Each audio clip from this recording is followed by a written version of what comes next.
Welcome to the Big Kickoff Football Podcast. I suppose it's the League of Ireland Sports, Bar. I'm getting all flustered. It was a bit of a mad ending to the St. Pat's Waterford game, and we're all left wondering, did the game finish? But it did finish, Nathan, and not in circumstances that we really wanted to see. No, not at all. Look, 2-1 win for Pats, puts them level with Shamrock Rovers. It's going to be marred in what happened in the end. Look, for people that didn't see, I'm sure a lot of people have. Unfortunately, St. Patrick's centre-half, Lee Desmond, seemed to collide with goalkeeper Vít Jarvers. And from my angle, anyway, sitting in my sitting room watching the stream, it looked like Lee Desmond, unfortunately, suffered a seizure, which... It's sad, it's frightening. It's never what you want to see in football. And look, as a Pats fan, it's obviously a bit more personal. I chat to Lee, know Lee a little bit. So from that side, it's very sad to see too. But yeah, look, for anybody, it doesn't matter who it is. Football goes out the window when it comes to people's safety. You know, these are just people at the end of the day with families and loved ones that were probably watching on, and people in the ground. There was much been a scary moment for them. It was a scary moment even watching it in the sitting room. So yeah, look, your heart goes out to Lee. I just hope he's okay. It was good to see Jarvers got up and he was able to finish the game. So that's a one positive spot. But yeah, look, nothing but love going to Lee Desmond. And we're just waiting on good news really now, Roy, aren't we? We're just waiting on a bit of an update and hoping that he's okay. Rushed to hospital now. And yeah, it's just a waiting game. So yeah, here's hoping it'll be good news for Lee Desmond and we see him back on the pitch very, very soon. Yeah, because you can see it straight away that he took that seizure. They decided very quickly to take the camera away from him. They obviously learned from the European Championships and Ericsson. I thought they panicked probably a little bit. They had no studio to go back, so they had to cut the stream. So there was a little bit of panic. They didn't know what to do. But yeah, you just hope that he's going to be okay. And it's such a shame because there's only about 30 seconds left in the game. So I think we'll talk about the game because there's nothing really more we can add to that. And we just hope that he's okay. Yeah. The game as a whole, Nathan... what did you make of St. Pat's? How did you think they played? Waterford weren't really in it too much in the first half, but they certainly got into it in the second. Yeah, it's mad even now, isn't it? Trying to get like a bit of analysis back in the head because that's unfortunately that is all they're going to remember. But yeah, you're right. We just get on to the game because that's supposed. Hopefully that's what people are looking in for, just to get a thought in the game. But yeah, look, I was impressed with Pats in the first half. I thought they were a better side out of the two. I thought they really dominated the midfield. Especially Alfie Lewis went quietly about his business, so I was surprised he was taken off when he was for Jamie Lennon. It was just around the hour mark. You sort of understand it in a way with Lennon coming up to shore things up a little bit, but didn't think they really needed it. They were that early into the game. There was still a good half an hour left. I still think they could have done with the influence of Alfie Lewis in the pitch. Well, I'm looking forward to Waterford. They came out the second half a much better side, and even later in the game when they did go 2-1, they looked the most dangerous out of the two, didn't they? They looked the most dangerous to get a goal, attacking well. Dara Perra at the back done really well for them. Keane Kavanagh when he came on had a little bit about him, but yeah, look, even from a St. Pat's point of view, we fairly impressed when they went 1-0 up. It was a tight open to the game, wasn't it? It was in the first 20 minutes or so. It was a tight one, but very, very, very quiet. Not really. A couple of shots in anger, like the Billy Keane had a half chance. Ben McCormick, Forrester.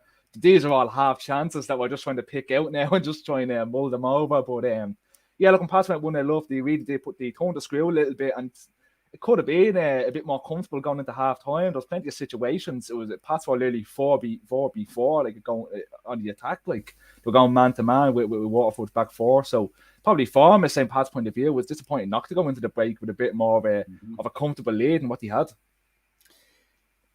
Hello to John, by the way, John O'Connor. Thanks very much for messaging in.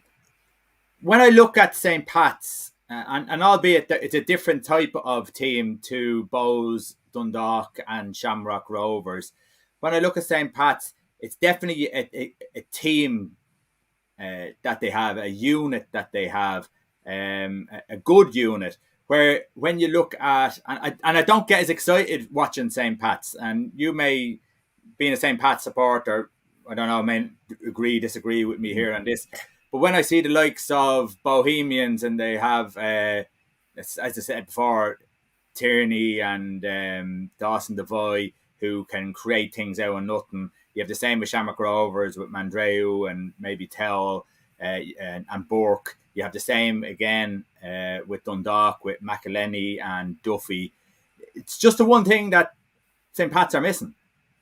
Yeah, it is, isn't it? And it's getting worse too. You know, look at Matty Smith. I thought again when he's on the ball today, he was really dangerous. Popped up at the opening goal, took it very well. He was excellent against Dundalk last weekend too.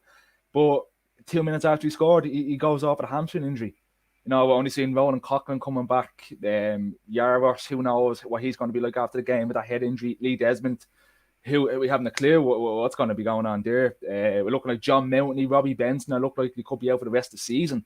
So it's a small Pat squad. Even though, Nathan, sorry for interrupting, but even when they're a full strength squad, they don't really have those individuals that change games like those two players that can dribble by and create, not as well as they do. Matty Smith is a good, honest, hard-working player, and he can skip by a player every now and again, but it's not his trait.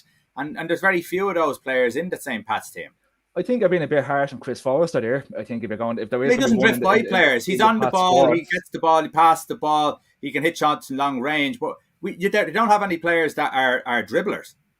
Not particularly. No. Again, it's probably in moments rather than consistently. Like a man like Billy Keane, perfect example. I thought Billy Keane played really well tonight. He was out on the right hand side. Then when it was out of position for him, he's usually out on the left. But then when Matty Smith came off, he switched out to the left and he looked a bit more comfortable. He looked he had the beating of his man many occasions. But yeah, it's not a consistent. You don't know what you're going to get with Billy. He tends to cut in a lot more so than B players. But yeah, if I am looking for that one creative spark and that one the more exciting player, I would throw Forrester in there just with the influence that he has. And I think it's more so what you know is in his locker. You know, there's a moment of magic in Forrester.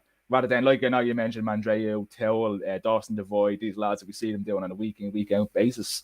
But, yeah, looking forward to even now since he came back to Pats, we said it a few times, he tends to sit a bit more deep. It's a bit more of a different position than what he played in when he left Pats originally to go over the chances hand over in England. So, yeah, I think Forrester does have that little bit of magic in his bag. But my point, though, would be, Nathan, my point isn't a negative that they don't have that type of player. My point is if they could recruit that type of player, that would elevate them to another level. Yeah. I know what you mean. It's like a missing piece in the puzzle in the Pat squad at the minute. Yeah, look, we've talked about a couple of the things like that in the Pat squad in the past, haven't we? Like obviously the lack of an out-and-out goal scorer.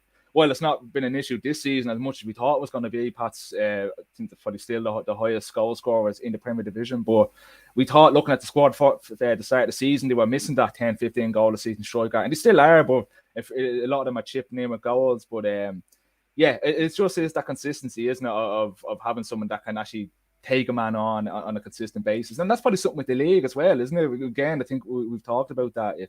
We can see at other clubs, like a Jordan Gibson comes to mind straight away with Sligo. On his day, he's very comfortable getting a head up and beating a man. But it's just something that seems to be lacking in the league is just having a bit of a go, betting on yourself, to beat a man, to get the head up, to be confident in those abilities. Yeah. No, and with St. Pat's, the reason why they're up there and the reason why they're challenging is because they've got good players, they've got good solid unit, they have a way of playing football, they keep possession of the ball, they play percentage passes. And I feel that they're missing that type of player who can skip by 1, 2 or 3 players. And if you're going to give that ball out wide to them, that they're going to cause problems. They're going to strike panic into the opposition. And I just don't see that in any of the same. I will actually say the young lad Dara Bones. I just going through the team sheet there. I just want to see anyone, and he actually was the one that stood out to me. And again, he's only he's finding his feet in League of Ireland football now, isn't he? This is his first season as a senior professional. So, anytime I've seen him, he's been very lively in that aspect. But again, we're going off a handful of games here. It's something that you want to see consistently in his game. That's when you could really nail him down as that sort of person in the Pat squad. Okay, I can see that I'm going to say one thing and you're going to say the other thing. So, but do you not think there's a place for that type of player in the team? In the Pats team? As in, let's put it this way. Look at McElhenney and Duffy the other night. Now, I've been critical of Duffy in the past year, but then again, that coincided with the critique that Dundalk were getting anyhow. I felt the other night the two of them absolutely destroyed Vitesse Arnhem. Every time they got on the ball, they were skipping by 2 or 3 players. That's the type of player that I'm not seeing at St. Pat's. And I think that's the type of player that would bring them on another level. And you could see Pat's doing a lot more in the league and maybe winning a lot more trophies.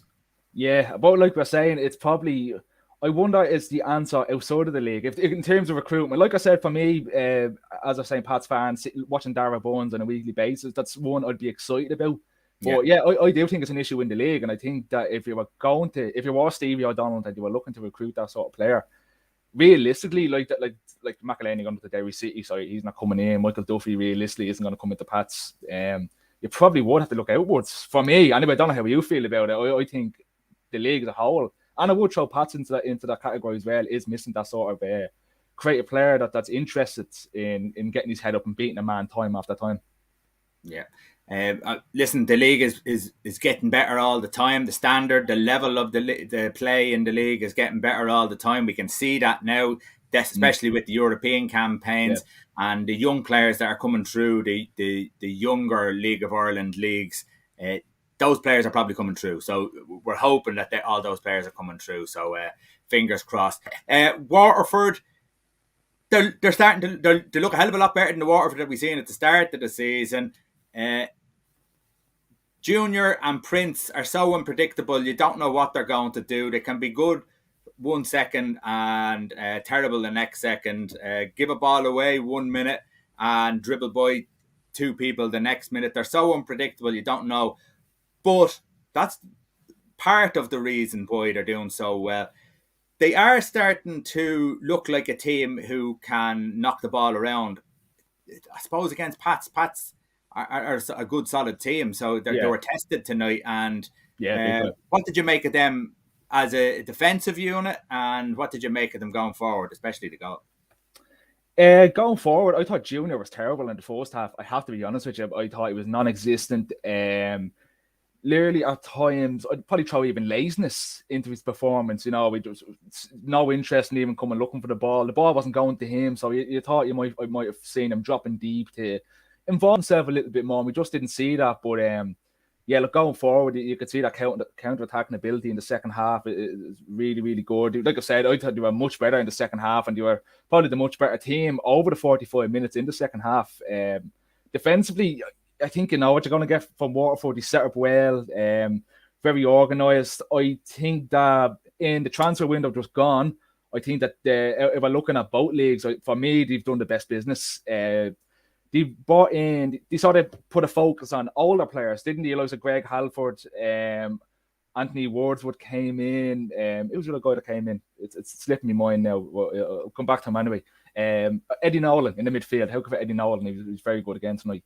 So especially Eddie Nolan, Greg Halford, you know, you have in Eddie Nolan, you have a defensive midfielder that can sit deep. You have Greg Halford, a very experienced centre half, played in the Premier League in England. So yeah, very, very shrewd signings, and they have made a difference, you know, and so it's really, really smart signings on their point of view. And even as the club as a whole, you know, you're starting to see stability come back into Waterford, aren't we?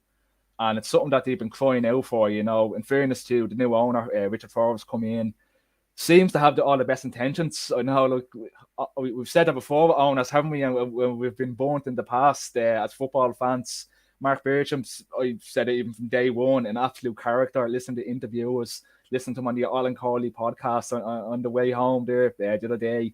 Such a lively character, such a likeable guy, and you can see, and that's coming out in the performances. You know, there's a Waterford team now that seems, and I think a lot of people throw morale into the conversation when talking about football, you know, group spirit, and it's back at Waterford, and it's something that I haven't seen at Waterford probably since the Alan Reynolds days, when he first came up, when he first got promoted to the Premier Division a few years ago. So that's definitely back, and the fact that Mark Bircham was handed a 2-year deal to stay on as manager during the week, it's just improvements on and off the field for Waterford, and it's while they're still involved in a relegation battle. Look, I said to you even before the start of the season, I thought Waterford had good players in the squad when they were playing bad. But now it seems to be the mix of, you know, there's positivity back there. Look, for me, if I was the likes of Longford and Finn Harps that are going to be down there with Waterford, I'd be really, really worried, because this Waterford side, has a bit about them now, like watching them play, that there's an excitement about them. Now, look, they were beaten tonight, but before this, they won an unbeaten 5-game run in all competitions, which for them is excellent. So this is a team that couldn't even buy a draw at the start of the season. So for what Mark Bircham has done in the short term is absolutely fantastic, and all credit to him. Yeah, really good run, and it's great to see the 2-year contract. It's great to see managers getting that kind of vote of confidence. As we said about Rory Higgins, which is unheard of, 4-year contract. Keith Long, exact same, getting a long-term contract. So it's good to see these managers getting the chance to build something, and it's great to see Waterford turn things around. When we look at the first division, we go through the madness again. These results. Where do we start? I suppose we're going to start with Galway and Shelbourne, because Shelbourne, well, we not say they're going to fall apart here, but they're starting to rock a little bit. They are, aren't they? They haven't won a game in all competitions now in 4 games. Beaten in the Cup by UCD, 2 draws. Very surprising draw at home to Cove Ramblers a couple of weeks ago, and now beaten by Galway. Yeah, I'm the same. I'm not going to sit here and say the wheels are coming off. I don't think they are. There's still a 7-point gap between themselves and Galway, who are now sitting second in the 4th division. But it makes it more interesting, doesn't it? It really, really does. You want both divisions to be competitive. You hate to see it as a neutral. Look, as a Shelbourne fan, you don't hate to see it. You'll want to see Shelbourne running amok and breaking all sort of records. But for us too, to have to sit here and talk for the 4th division, it's really exciting. And from a Galway point of view, it's the statement win that they needed. And I've said this, I'd say about 3 weeks ago now, that even when they were improving, the bad start to the season, it's gone now. That's forgotten about completely. I know they had a bit of a bump in the road last week against Cork, but that was just down to a last-minute goal. Besides that, I think before the Cup run, they were on the Cup game a couple of weeks ago, they were on like a 6 or 7 unbeaten run. So there's definitely improvement under John Caulfield, a team that's expected to be up where they are now, but they're definitely back where they belong. And yeah, it's a good win, because he needed to start taking a scallop off Shelbourne if he had any sort of hope of catching up to them, because even though this is Shelbourne beaten today, it's their first defeat of the season, you still can't see many sides taking too much off Shelbourne this season. So for Galway to chip away at them like they did tonight, absolutely vital for them, and that's going to do their confidence, absolutely a massive boost of confidence in that Galway United side. Yeah, and as we said before, when they were going through their poor time at the start of the season, they weren't necessarily getting beaten. There was a lot of draws at the start, so they were chipping away at the points accumulations, and John Caulfield's obviously turned things around. He's focused on whatever it was he needed to do in training. He's made them solid, but now they're starting to score them goals. So and it's a very interesting turn of events midway through the season to see Shelbourne just a little lead starting to be chipped away at, and Galway getting a bit of momentum. Now, when you look at a team that we thought needed a bit of momentum, this is probably a good one tonight for Bray. Again, Treacy, I suppose, getting their spell now where everything's not going well for them. But it was a 91st winner in this game that's decided the game, unlike the opening game of the season where it was a 0-0. Please don't mention the war. That game still haunts my dreams. That was scared. One of the only 4th division games I've actually got to watch all season, and I want to watch more, but we just can't. There's only 2 eyes in our heads. And yeah, that was horrific. It was one of the worst games of football I've ever seen. But Conor Clifford popping up with a goal, a penalty in the 94th minute to give all 3 points to Bray Wanderers. Again, another side that's on a really, really impressive league run. This takes them down now to, looking here, 8 games unbeaten now in the league. Like now, albeit there's 3 of them are draws, which you're going to get with Bray Wanderers. The amount of draws they have this season is a decent number. They've definitely drawn more games than they won. But now, a good win for them against a very game Treaty United side. It's starting to take shape now, isn't it? The 4th division, it really, really is. You're starting to see Galway coming up where they should be, Bray Wanderers where they should be. We'll get on to UCD in a minute. Absolute cracking win. But even we're looking at the 4 teams in the playoff, and there's even a gap between UCD in 5th place and Athlone down in 6th place starting to open up. So the structure of the league is starting to come together nicely, and it's definitely shaping up to be a really, really interesting second half of the 4th division season. Yeah, now what a difference a manager makes. Wexford come in 2-1 against Cabinteely. They've been putting good performances in since the management has changed. Why is that? It makes it. We just talked about Waterford, didn't we? It's how much of a big difference that it makes. They love playing Cabinteely. It's just beating Cabinteely now twice in the space of about 3 weeks. Beat them in the cup and now beat them here in the league. Kyle Robinson and Jack Moylan, two lads that are now starting to be reliable in terms of goals coming in.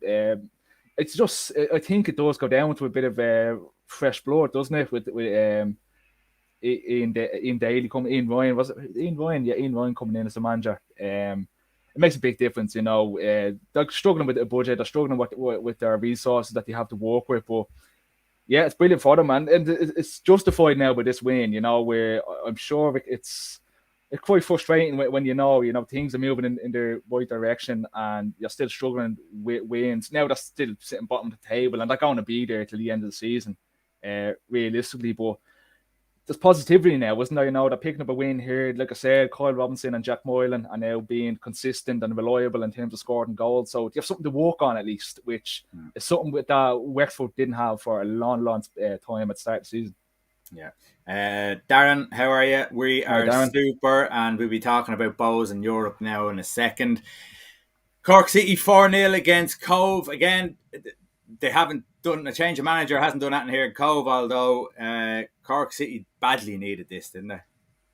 Yeah, big time. Great couple of weeks for them, you know, getting a draw against UCD, beating Galway last week, and then now a dominant 4-0 win in the Cork Derby. Absolutely great scalp for them. Yeah, it really is. Like I was saying, there's still a decent gap between themselves, a 9-point gap between themselves and UCD in the playoff position. There's still a bit of work to be doing if they do have aspirations, which I'm sure a side like Cork City do.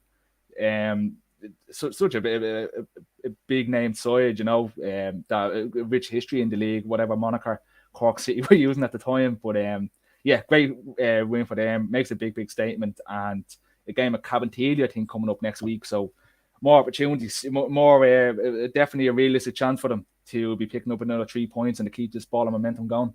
Yeah, Jacob says, as a Cork City fan, honestly, we've been very good for the last few weeks.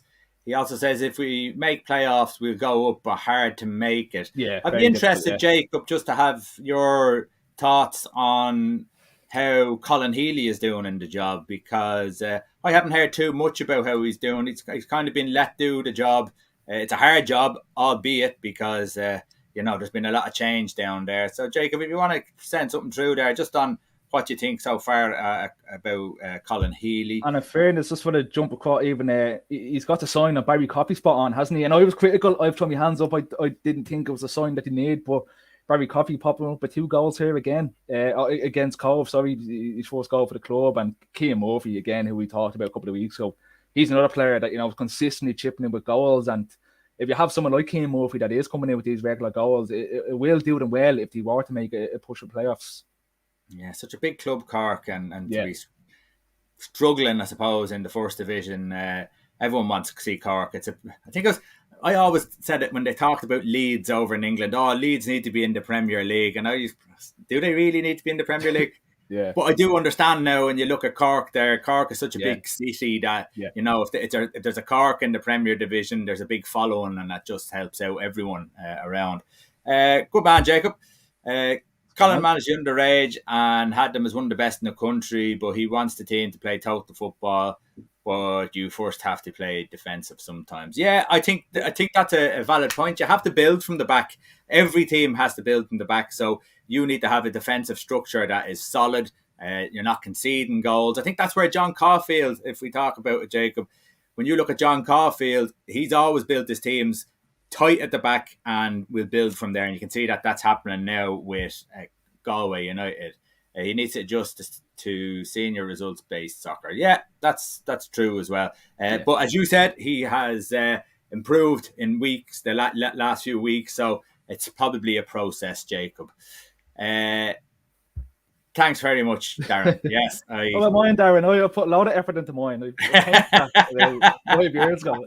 It's good. I'm glad it was a roundabout way of calling out Nathan there, Darren. My shitty efforts of making no effort whatsoever. I think when the Euros was on, I had the little the pull-out sheet from the newspaper, and that was it. That was me going big time. I was big time in people with the Euro 2020 pull-out sheet. Jacob says, look at Treaty. Solid as a nut, not nice to watch, but solid in getting results. In all fairness, Treaty are using Nathan, and even though they got beaten tonight, it's always going to sway slightly. Again, it's a goal in extra time or injury time, but they're always going to be thereabouts when it comes to results, isn't it? Yeah, they are. We said before, they're a little like the gatekeepers, aren't they, when they're talking about teams that are going to be pushing for the title. They're going to take points off anybody. Realistically, just for the position that they're in now, we're sitting comfortable in the playoff position. It's a testament to what Tommy Barrett has done in such a short spell of time in terms of bringing players in. We said it before, a lot of lads have played months of senior football. I haven't played League of Ireland football since the Limerick days, so it's an absolute testament to them, and I think we are quietly rooting for them, and just to see how well they can do. I had them as badly struggling. I just had them just happy to be here this season and they built to next year. But yeah, really, really pleasantly surprised. I just think I was dealt a bad hand when I watched them play Bray Wanderers. It was just, that's me only. I think that's the only time I've seen. I unfortunately got to see them play this season, so I got a bad one. I did. There was a lot of pressure on them, obviously, with their first League of Ireland game. Well, I watched them with Shelbourne, remember? Yeah, you were saying, yeah. And the camera kept following the Swallows around the pitch, so I got to see half the game when the Swallows decided to fly down the other end of the pitch. So, yeah, I'm not a fan of that camera, and Christ, I hope they get rid of those cameras. Come back to just what Jacob says there now. As Darren says, Tommy Barrett has done an amazing job. It just has done an amazing job. To have no players while everyone else had done their pre-season and everything, to grabbing any player they could that was left over, he's done a phenomenal job. This is the point that I want to make here that Jacob has said here. The coefficient is going up in the league, and Rovers going through is going to help that.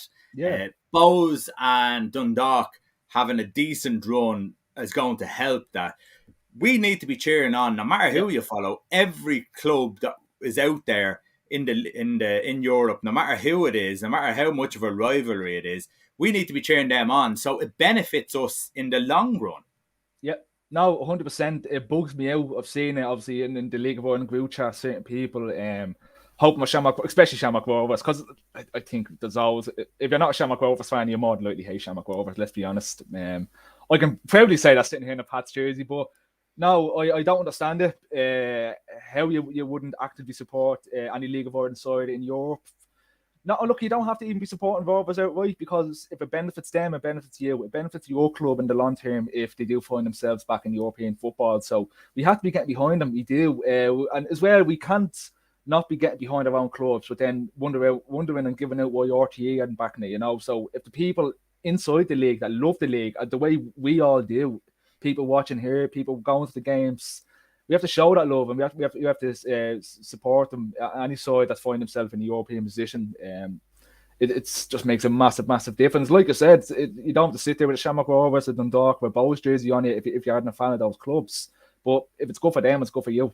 It's good for your club in the long term. So it's 100% crazy for me how people don't back the League of Ireland. So it's. Yeah, it is. It's madness if they don't. Yeah. I mean, it's for everyone's long-term benefit. Each year, then, you're fighting for that European place. You get that European place. Brilliant. That means if Bows get that, Champions League spot, we are in a better position in that Champions League. So it benefits Bows. If Pats get into that Champions League spot or Europa League spot next year, you're either seeded or, it just makes sense to be cheering or making sure that those teams, and we really hope that Rovers, we might just go on and start with Rovers now. Here we go. Just finished with Jacob there. The higher the coefficient, the easier draws you'll get in the seeding and the boys 100%. In the second round. Yeah, that's what I'm saying. It just makes total sense. And you're bang on there, Jacob. It makes total sense for everyone to. And again, I always feel, Nathan, that, and I said this before to a few different chairmen around the league, that they all need to be working together to try and market the league better. And we had a comment on Facebook on our. It was actually on the St. Pat's group, Nathan. I don't know if you've seen it on the St. Pat's group. Damn, bunch of runnings. I'll be minding them. But he's right that they should be branding and marketing the league and their clubs. Really, putting a bit of money into that, because that's how you get people in. And again, tonight, how many people, or the other night in the European games, how many people knew? Only the people who really wanted to watch League of Ireland football. We know the whole RTE thing, but how many people actually sort of got enticed into watching those games? Maybe a few more because the papers had a little bit extra about it. But if the clubs can, fleece that and throw stuff out there and have stuff up on the side of, Dublin bus and, have it in the face of people. Yeah. That's what we want to see. Now, I'm saying Dublin bus because we're from Dublin, but around the country as well, wherever that is, So, realistically, I'd love to see a bit more of that. Realistically as well, these are the games that attract people, like how many people, myself, my first ever game was an FAI Cup final. Pats got beaten against Longford in the 2003. So these are the games that attract people in. It's the big cup finals, it's the big European games. So if you get people going to a European game, look, albeit Bowes in the Aviva Stadium is different. It's going to be a different atmosphere to Bowes at Dalymount, for better or worse. I always enjoyed Dalymount. I think it's always a great ground for an atmosphere, but the Bowes Dublin bus. Yeah, actually, there was a good Bowes. There actually was a good way to market with Bowes on the bus. But they're getting sponsored, didn't they? Yeah, Dublin bus sponsoring them, so that's fine. And to tell you the truth, Darren, in all fairness, Bowes have probably been the best out of them all for marketing and promoting themselves in every possible way over the last few years. From Bob Marley to whatever it is. Even what they do with the community, though, the work that they do with charities, with LGBT community, it's brilliant, and it's trying to make the league and trying to make football as inclusive and the way it should be. It should be open to all. And if it's open to all and it's it doesn't seem like a closed off boys only club.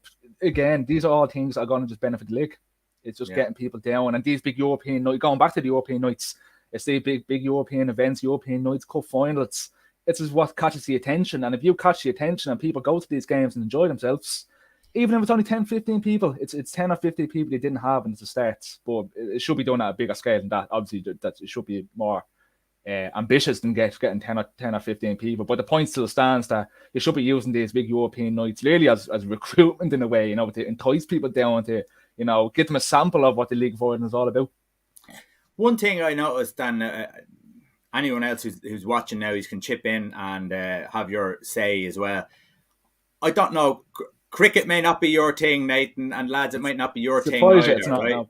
But the 100 is on at the moment. Now, the 100, simple, it's basically like rounders, isn't it? You've got 100 balls, see how many points you can get off it, and boom, away you go.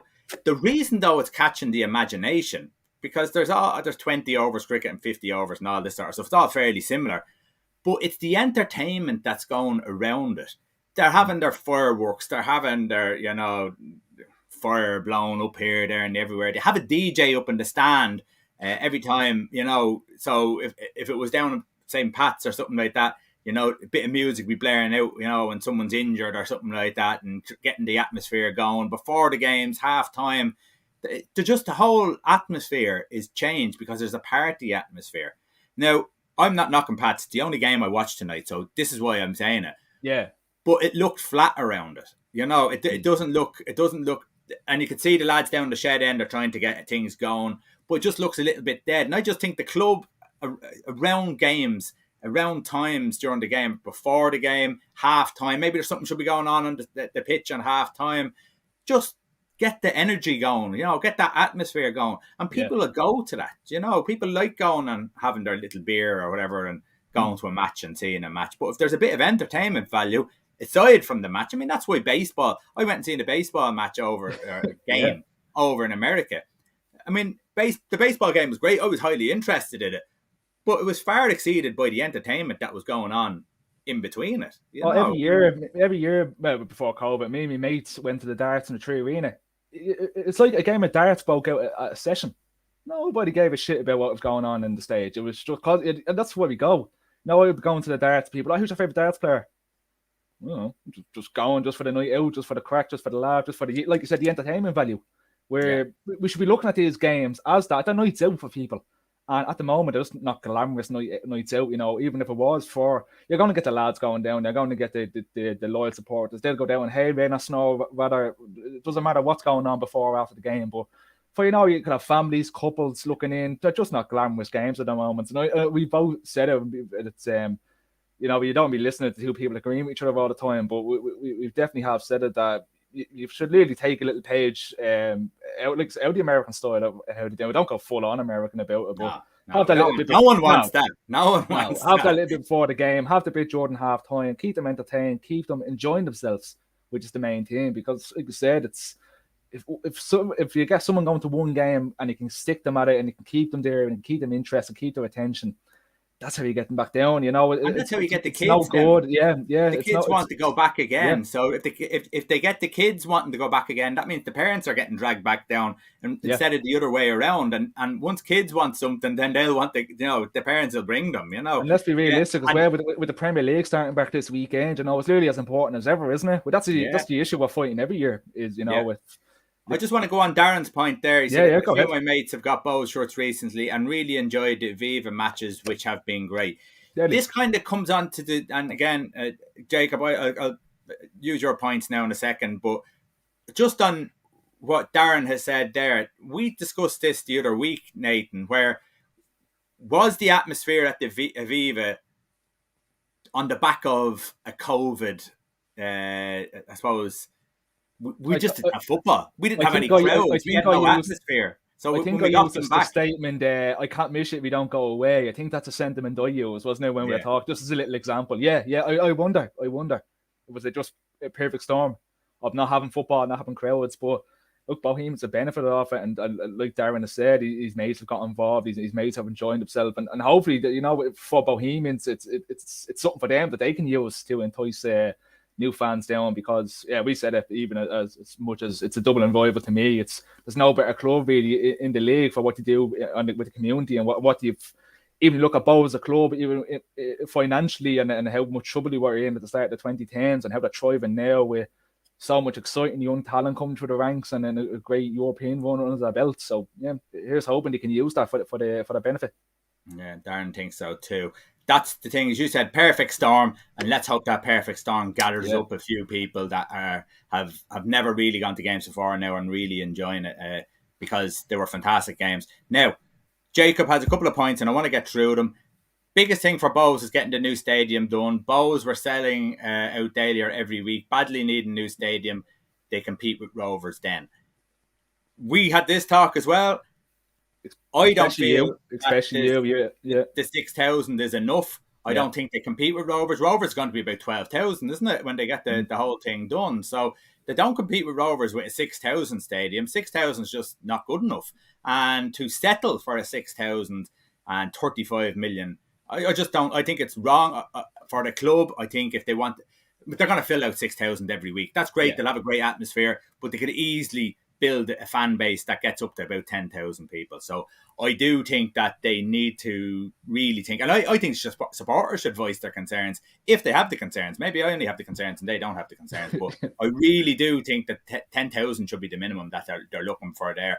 Jacob also agrees with our American sports. And here's something now. Need a bar in the stadium. Cork City don't sell points, but Rovers do. Love a half-time point. And really? It's they do. We Rovers do in their little hospitality suite. We can't get in because we're scum when we go down. We can't even go to the toilet half the time. They won't get a bleeding point. I've been in there before for the American football games in the private bar. We've been guests in there, and it's nice to get a drink. And to tell you the truth, you could have a 1 or 2 point limit.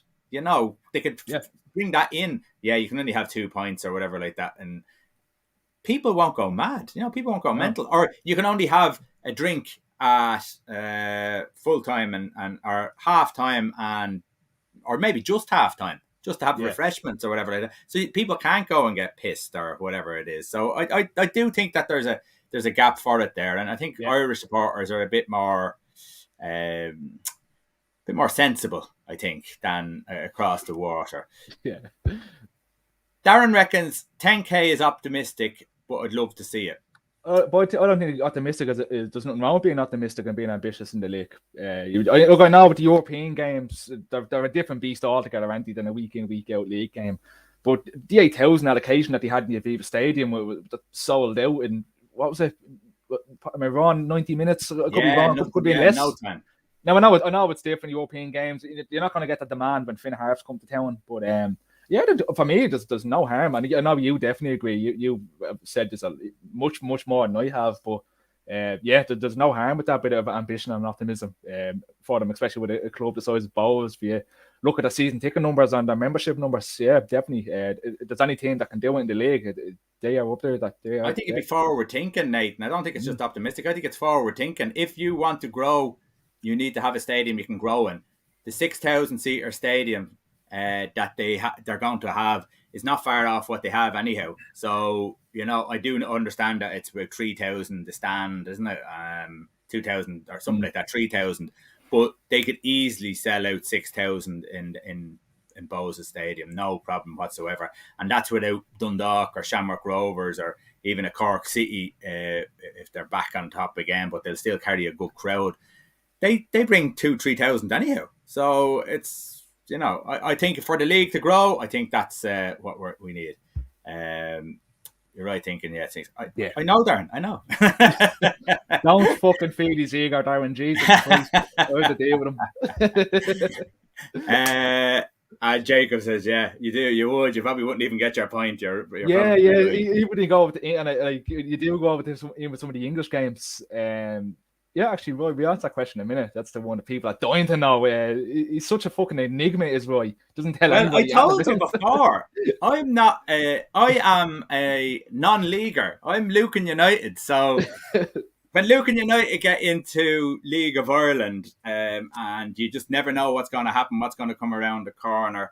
Oh, it's that little tease there, Roy, is it? No, you never know. I'm hearing all sorts of rumours of a third division coming around the corner, and Leinster Senior League linking up that the FAR are trying to do. There's all sorts of things happening, so you never know what's going to happen. I'd love to see a pyramid scheme. Like over in England, the football pyramid that they have, it just goes down to non-league. And gradually, as you go up, you have to have certain criteria. So maybe if there was a fourth division of football, that when you go up into the third division, you have to have a ground capacity of 100 seats or something like that. And then, so I'd love to see that as well. So, you should come down and watch Lucan United. Okay. Jacob wants to have a point here, and I'm glad to do that. Dundalk and Drogheda are both disgraced regarding stadiums. I have, yes. Yeah. Wow. Well, how many times have we said it, Nathan? Dundalk, for me, even behind Finn Harps, is the worst. Again, going to away allocations, the worst away section in the league. Look, I've said here before that very proud committee member of Heading the Game. Drogheda were very kind towards the name, the stadium Heading the Game Park. But that feeling to one side, yeah, it's a shocking stadium. Whoever designed it should be put to pasture for what they've done. Such a bizarre layout of a stadium is Heading the Game Park. But yeah, Dundalk was probably more embarrassing because when the time they were representing us as a league champions, and this is the ground that we're walking with, yeah, it's an absolute disgrace to see it. Yeah. And now this is good. We have a little discussion on teams that are not there, and we'd love to see Kildare back and the likes of Portlaoise enter the team. Yeah, listen, this is what we want. This is where we want. We want to get. There's so many good football clubs out there. The problem is I'm going to put Jacobs up as well, because just to bring this into discussion, I was talking to a lad in Carrickline who applied for League of Ireland 2 years ago, club to watch, lots of financial backend similar to Capo. The biggest thing is, and just what Jacob's after saying there, is the finance. It's huge money for these clubs to run a game, one game on its own, because you have to have Garda presence, you have to have stewards, you have to have your match day officials, you have to have floodlighting. It all costs a lot of money, not all clubs have it. So yeah, I think that's the biggest thing. And I think with the prize money the way it is, especially in the lower divisions, but even in the Premier Division, you're not making money. That's the big problem. Because you have to enter the league as well, and it costs money to enter the league as well. So yeah, it's a little bit of a struggle. Have a look at Portlaoise in the Leinster Senior League as well. Jared Dunn, senior analyst, is over with them. Interestingly, Shane Keegan is manager of them now. Dun, dun, dun. Could very well happen. It'd be great. I'd love to see, and that's what I said. I'd love to see something like that happen. So, but that's something we might bring up now, because I want to finish off talking about the European campaign. Lads, you can hop in on this as well. We'll start off with the first game: Bows against Pauk, or Pauk against Bows. I think everyone was disappointed. There's a few things, I suppose, you can point out. Anytime a team loses a game, you're always going to have things to point out. I thought that Bows, when they defended very open. I thought that their midfield four and their back four, that they weren't closed in. They weren't sort of the 18-yard box wide. A lot of them were out wide marking their players, and there was gaps through them. You would always look at your back four and your midfield four fitting in that sort of 18-yard box sort of section, going up and down your pitch and moving across. I just thought they were very open for... Now, it doesn't help when you concede a goal in 3 minutes. We'll talk about the second half performance. What did you make of the first half? I didn't make anything of it because I didn't get to see it, unfortunately. That was... Right. I just better chip in here and help me out. Help me out. I didn't get to see it. No, I don't know what I was doing, actually. I didn't get to see any of the European games. I just think I just took a little me night, I think. I don't know what was up there. It's a terrible night having me night. You have a me night now on Tuesday nights instead, all right? Yeah, I'm going to change my schedule now to accommodate. Well, I'm going to tell you what I thought, anyhow. Yeah, do. Georgie Kelly started off pretty poor at the start of the season. We had our discussions about him. I didn't think he was great. I didn't think he was doing much. I didn't think he did that for Pats the year before. I thought he was fairly poor for Pats. Then he started to pick up his game. He started to put goals in, which is great. And I think we had a conversation on the podcast, Nathan. Would he get into the Ireland squad? Could you see him getting the Ireland squad? Yeah. I thought that no. I just blatantly thought no. I didn't think he was good enough to get in. I thought his hold-up play needed to improve. In this game, he actually is, because I was focusing on his hold-up play. I wanted to see how he did. He actually did really, really well. So he played fairly well in that first half, and maybe in the whole game, bar two things. And there were very important moments. And one was in the third minute, where he let the Pauk striker get in behind him for a cross.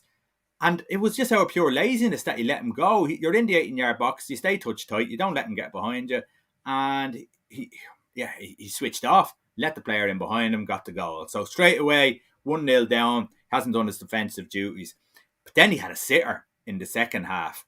One-on-one with the keeper, ball comes in, header, just hit the target. If the keeper saves it, he saves it.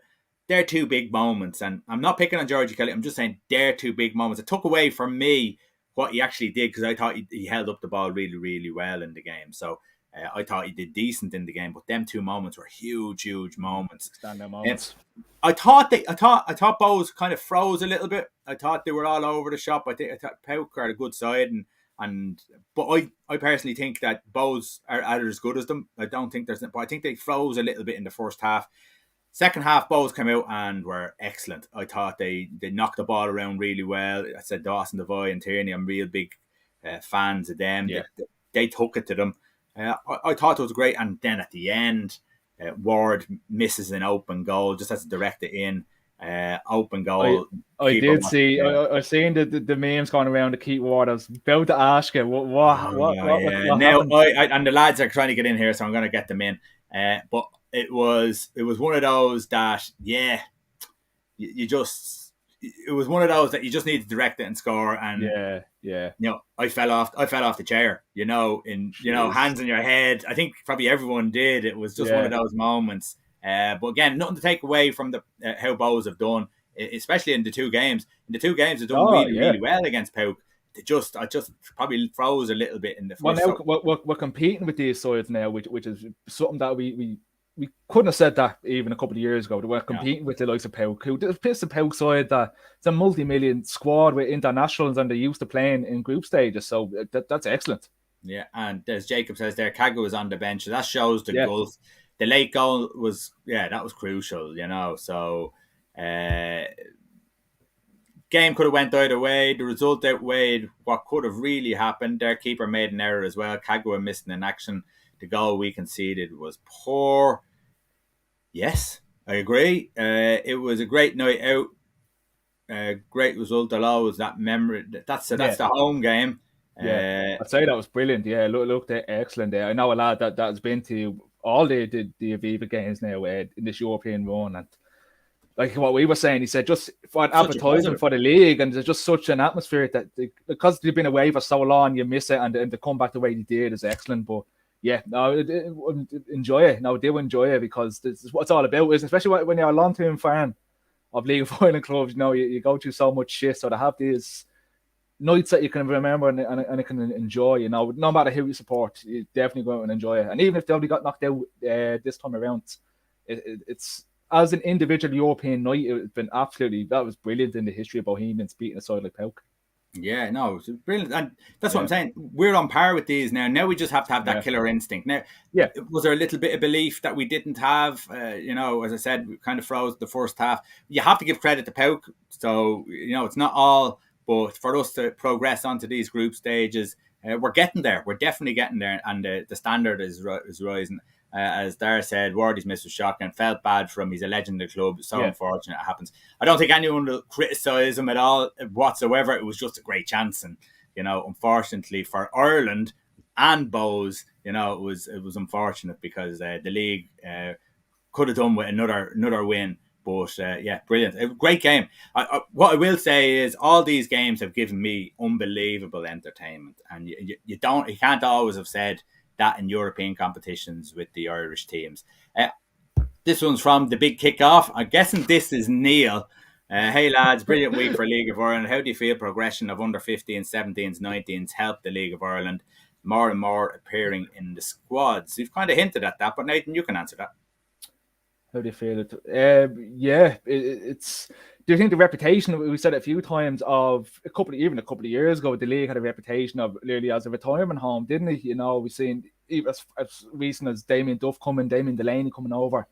But yeah, to show, and even to lads that are down in the underage systems now, there seems to be a more of a clearer pathway, doesn't there, into the first team and showing they're going to get regular first team football. I always do personalise it, and I always tend to go back to St. Pat's, but for this season, seeing the likes of Ben McCormick, Darragh Bones, have been the two standout. James and Banquet's come into the team every now and again. It's exciting. We mentioned Bows. Bows are the same. The guy, I think Dawson Devoy is the most exciting young player in this league. Regardless of how good Johnny Kenny is at Darragh Bones, Dawson Devoy is the one. So yeah, it must be exciting for these young lads, knowing that they have a natural pathway. And it's exciting for me, even as a League of Ireland fan in general, because that's what you want. It's it can only benefit the league long term when you have this fresh blood coming through. Yeah. Jacob says, I'm very confident in the League of Ireland because the Irish, especially with the Irish lads who can't go across to England now at an early age because of the Brexit and stuff like that. So they're going to stay here a lot longer. And there's something for them to stay here for. This is not now. This is a real professional league that's starting to form here now. We know a lot of teams are part-time still, but there's a professional league starting to build here. And I'm really positive. I'm really hopeful. I'm really confident that this league is going to get better. And Bows, Dundalk and Shamrock Rovers this week have given me even more hope. So, yeah, no, they were brilliant. As Jacob said here, Rovers were immense. It was hard to. I watched the first game. They parked the bus, definitely did. Yeah. It was, and it was great to see, as we said in the podcast, Nathan, great to see that it wasn't an Irish team parking the bus. It's normal the way around, isn't it? The bus against an Irish team. Yeah. Great that they got through. Dundalk last year. Let's go on to Dundalk, all right? Because as Jacobs, he's applauding those teams, and rightly so. When you look at Dundalk, Vinny Perth has done a really, really good job turning them around. He has, and we talked about Jim Magilton. We're not going to go into Jim Magilton again. We talked about Jim Magilton on the podcast, so if you want to listen to that, do. he's done a great job. It shows that now that there's a bit of a group there that are unified and willing to compete and fight for each other.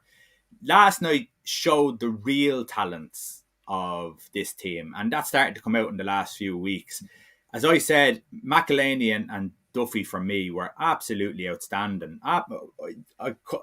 There's some players over in England where couldn't do what they were doing the other night, and as I said, I'm not a League of Ireland head, as in I don't just say that kind of thing just because it's the League of Ireland. Yeah, it's Vitesse Arnhem are a decent side, and the lads had a field day. Yes, they got sloppy again, a little bit like Bows, kind of froze a little bit in the first half, and then started to believe in themselves.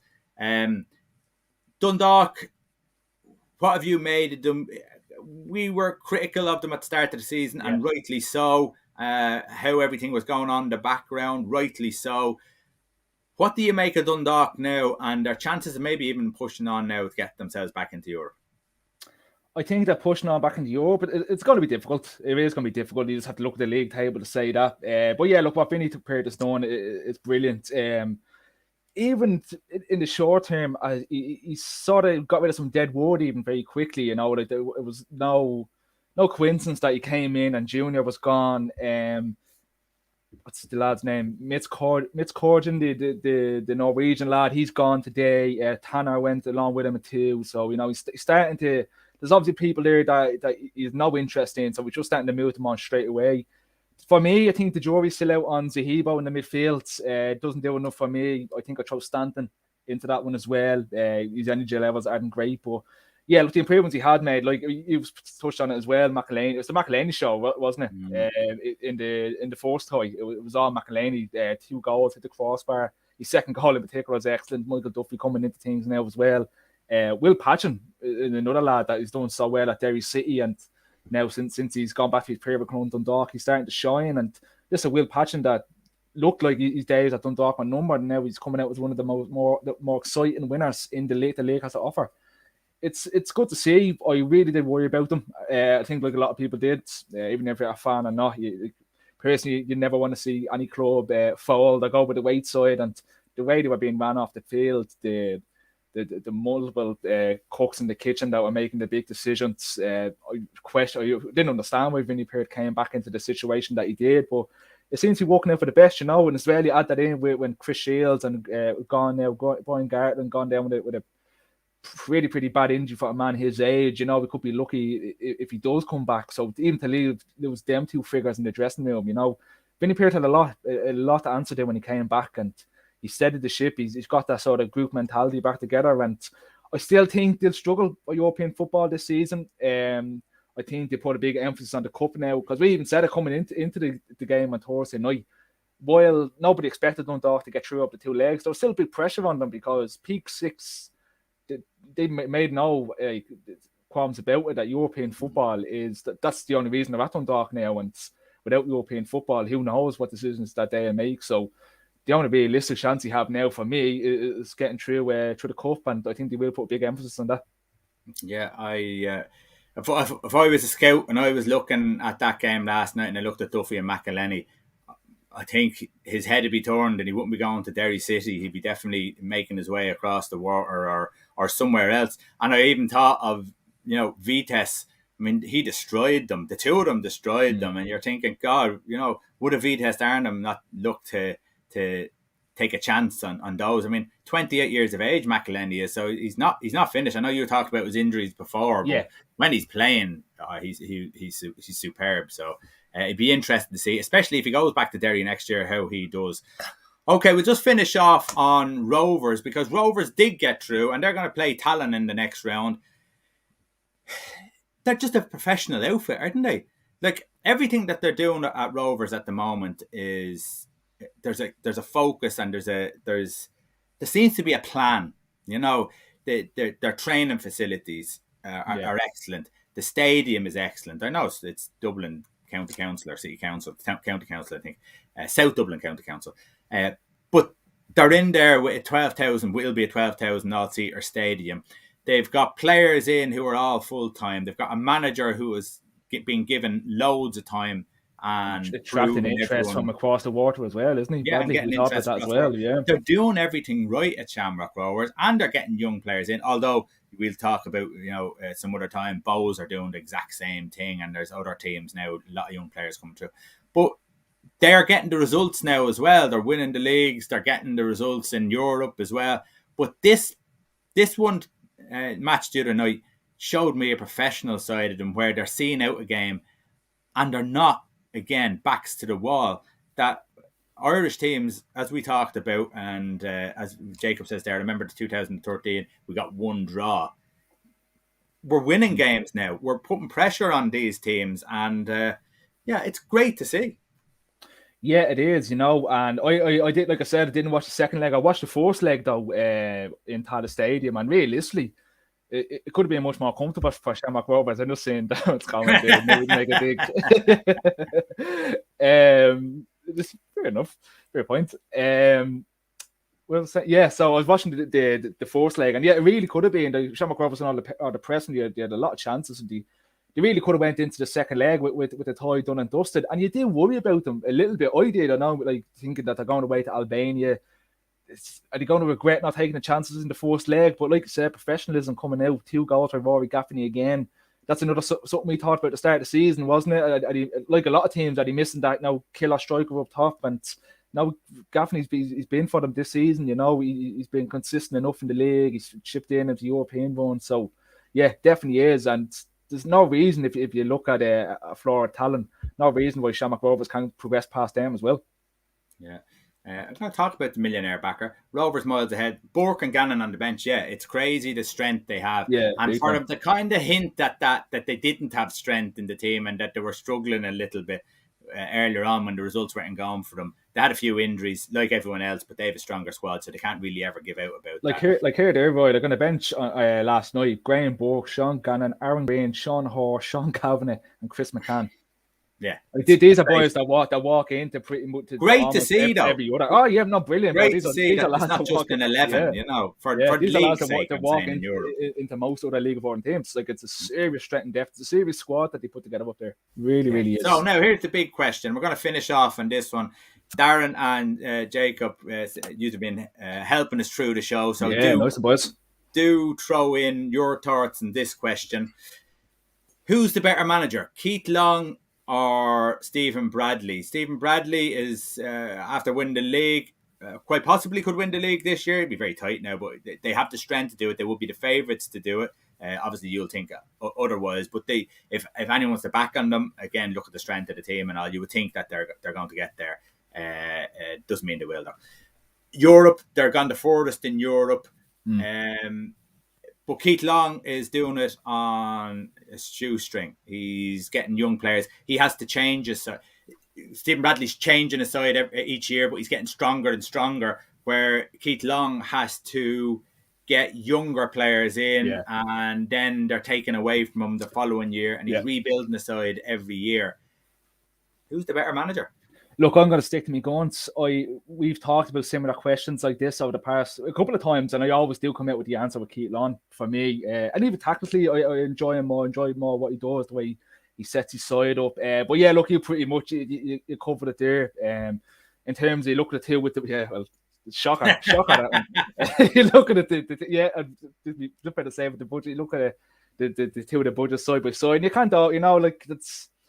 That's not really down to the managers, but the one for me is his recruitment and what he does, and the fact that every season he seems to lose the bigger players. We said again, Danny Grant and Roy went two of his key players last year gone. Just think how are they going to replace them? Liam Bourke's been excellent this season. Ross Tierney been absolutely brilliant. Ali Q coming in for me. He's been one of the best midfielders in the league this season. So I've said it a few times, Keith Long, and I would stick to my guns with that one. Yeah. There's a question.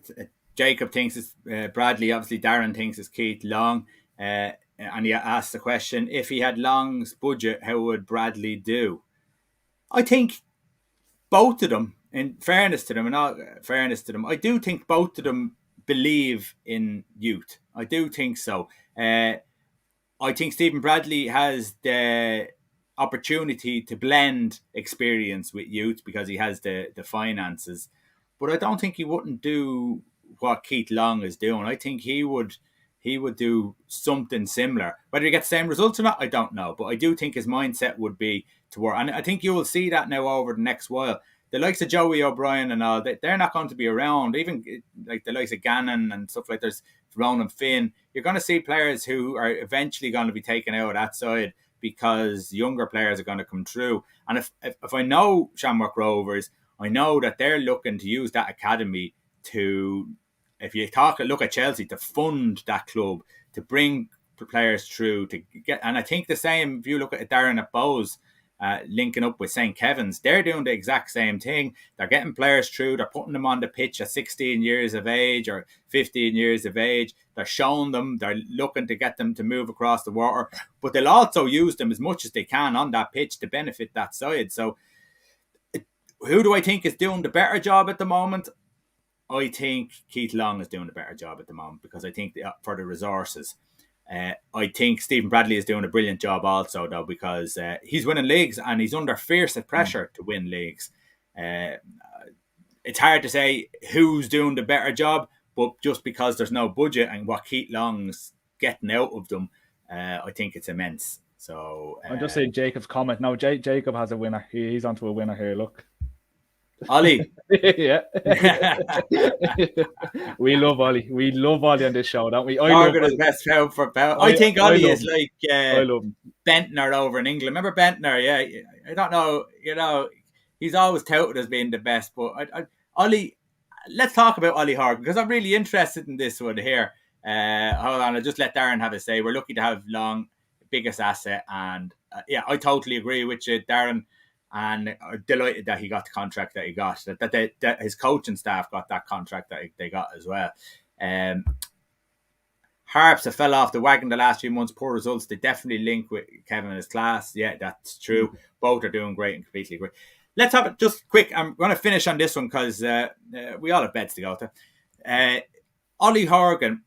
Ollie does a great job with Finn Harps. Again, Keith Long. Will Keith Long have much more of a budget than Ollie Horgan?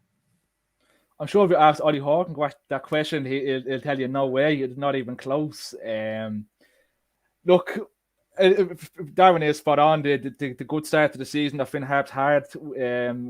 They put the Champions League music to bed for another year. It won't be happening this season. That's gone now. But I've said it a few times. For me, while I wouldn't have Ollie Horgan as the best manager per se, he's someone that, he's what the League of Ireland's all about, isn't he? He's someone that he makes no qualms about it, that he loves Finn Harps, he loves Ballybuffet, walks up there, he walks up in that part of the country. He's happy to be there. It's the players that we talked to anyone. We even had Adam Foley on here before, didn't we? Where they'd won through walls for him. It's Finn Harps against the world. And I think with that sort of mindset, that's when you have Ollie Horgan at his best. I even said it before, I'd be very interested to see what Ollie Horgan does with a budget. If it was to go somewhere, even if it's to go to somewhere like Galway, even if they're in the fourth division there with what they have down there, with the full-time football, I'd be so interested to see what he does with them. But he doesn't seem interested. He just seems happy where he is. And for me, that he sort of sums up what the league is. He's almost like a cult figure in the league, isn't he? It doesn't matter how many he does hate the refs, yeah. In fairness, Stephen O'Donnell giving out one for his money. Jesus, Steve is racking up the yellow cards as well. His coaching staff too. Booked again tonight, Stevie. But yeah, look, he's literally at the level of Cork Tom in the league now, isn't he? Ollie Horgan. He's a cult figure that stands out what the league is all about. So yeah, for me, like, nowhere near the best manager in terms of tactical ability, recruitment, and things of that nature. But what he can do with Finn Harps, with the budget, the facilities, and how every year, it keeps them. They're a nightmare to play. They're a nightmare side to play, and they will drop points and they will go through relegations and bad spells. But yeah, Ollie Horgan, he's such a joy to listen to his passion about the league and about Finn Harps. Yeah, I think we all love Ollie. I think there's an honesty about the way he puts himself across, and that's something that you have to admire. Right, we finish off with the last few comments. For Ollie to keep the team up, from a village with about 6,000 people. It's crazy. Yeah. And the amount of people they get to watch the games out of those, it's just crazy. Yeah, that's it. I'm telling you, and a major GAA county as well. So the huge. Ollie with a budget would be good. It'd be interesting now to see if anyone would ever take over there and help them out, And lads, really great to chat. Thanks very much. Darren, thanks very much. Jacob, thanks very much. It's been great having a chat tonight. I really enjoyed tonight's show. And a 45-minute window was gone. That's completely gone. But we're delighted to do it, aren't we? We like it just to knock around a bit. Very well, maybe we're talking about moving the show to maybe a Tuesday night. So we'll keep you in touch with that. And lads, thanks very much. Nathan, as always, thanks very much. This is your best favourite part?